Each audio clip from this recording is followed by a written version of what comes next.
तर भिवंडी पालिकेसमोर विद्यार्थ्यांनी आंदोलन केलंय। शाळा तोडून पाण्याची टाकी उभारण्यास विद्यार्थ्यांनी विरोध केलाय।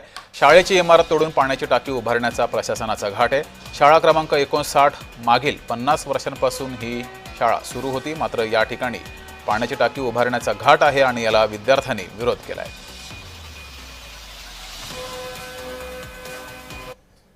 शाळेसाठी आरक्षित जागेवर शाळेचाच इमारत तिकडे झाली पाहिजे। पाण्यासाठी दुसरे कुठे पर्यायी जागा असेल तर ते पहा आणि शाळेच्या ठिकाणी तुम्ही जिम किंवा इतर करू नका। ते बोलले की जागा जास्त आहे ते आम्ही पाण्यासाठी वापरू शकतो। तर त्यांच्याशी अशी पण चर्चा आली की शाळा म्हणजे फक्त इमारत नसून शाळेल समोर असलेला ग्राउंड सुद्धा हा शाळेचाच एक भाग आहे। त्यामुळे तिथला एकही इंच जागा तुम्ही दुसऱ्या प्रयोजनासाठी वापरू नका। आरक्षण शाळेसाठीच वापरा असं आम्ही आज निवेदन दिला। अगर त्यांनी मान्य नाही केलं तर याच्यात जनआंदोलन होईल, याच्यात मोर्चे होतील, याच्यात फार मोठा आंदोलन आम्ही करू शकतो भविष्यात।